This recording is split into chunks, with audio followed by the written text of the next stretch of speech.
Hey, what's up guys? This is Gus. Road to the Death of Call of Duty. Episode 2, World at War. So I popped in this game the other day, trying to get some gameplays for you guys to go along with my series, and first thing I noticed right off the bat is there's not a lot of players online, which is kind of a shame because this game will always be one of my favorites. So I think when I was playing Team Deathmatch, there was only maybe 300-400 people online, which it kind of sucked, but the experience I had was actually pretty good. You know, and I thought that it was a good representation of the way people played this game when I was playing it. And if you look at this game, keep a close eye on the weapons people are using, how they are playing, you know, the way I get my deaths, so on and so forth. So, moving forward of what I thought about this game, let's look at the perks.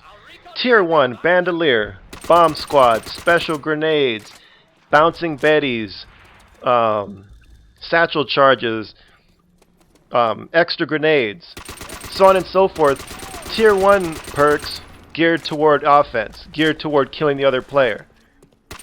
None of this hiding shit. None of this stuff that's going to promote camping. Tier 2, Flak Jacket, Double Tap, Overkill, Juggernaut, Sleight of Hand, the list goes on and on. Basically, these are perks that are going to enhance your player, but keep you offensive, keep you fighting. Tier 3, Steady Aim, Dead Silence, which hardly anybody used at the time, Extreme Conditioning, Martyrdom, Second Chance. Again, offensive type perks, non-camping type of perks. And the thing is, let's talk about Second Chance for a second. Because Second Chance, a lot of people are offended about this perk, and it did start off in this game, but one thing I liked about Second Chance in this game is that in order to revive somebody, you had to be using that perk also.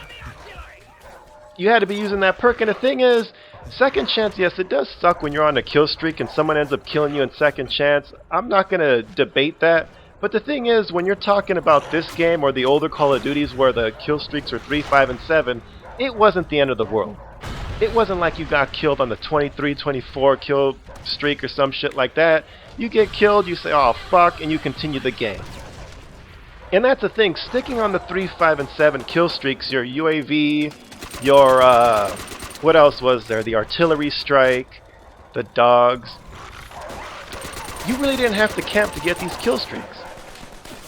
That's the thing, you didn't have to camp because you weren't trying to hold out for 24 or 25 kills in a row. You didn't have to do that. And then when you got these kill streaks, they weren't extremely overpowering to where they would take over the game.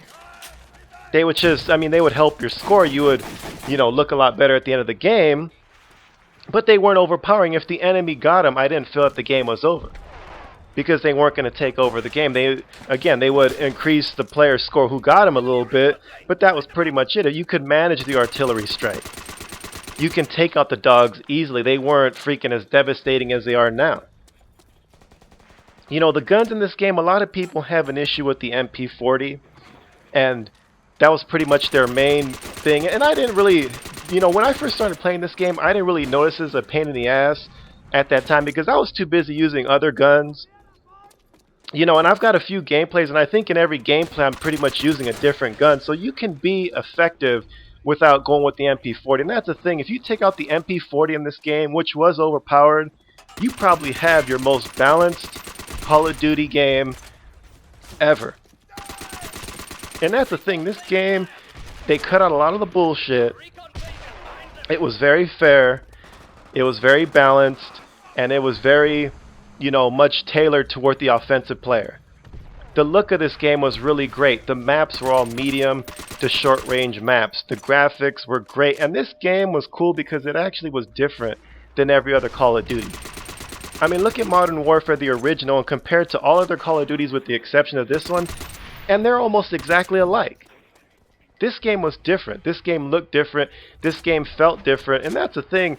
I'm not going to praise it and say I loved everything about it because when this game first came out, I was very frustrated about some of the guns because I thought they took too long to get kills, so on and so forth. But I had a shitload of fun on this game because it was fair. They weren't all these overpowered guns. The shotguns were, they pretty much worked the way they should. They should be close range weapons. You weren't shooting people and killing them from 30 yards away. That shit just didn't happen. So I mean, overall, this game was just very balanced, it was a very good game, and it was more geared toward the person that had skill. It wasn't geared for the person that's going to hide in the corner and just try to get those cheap kills or come up with these kill streaks or that are going to make people camp. It just didn't have that in this game.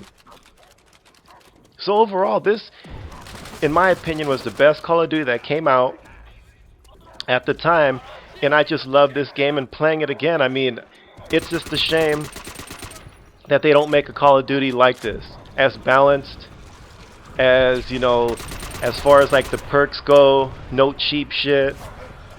As far as the kill streaks go, not overpowered. This is just a really good game, and I don't really have much to say about it. And at the time, after playing this game, I just couldn't wait for the next Call of Duty because I figured, hey, if this one was this good, the next one's just going to be that much better.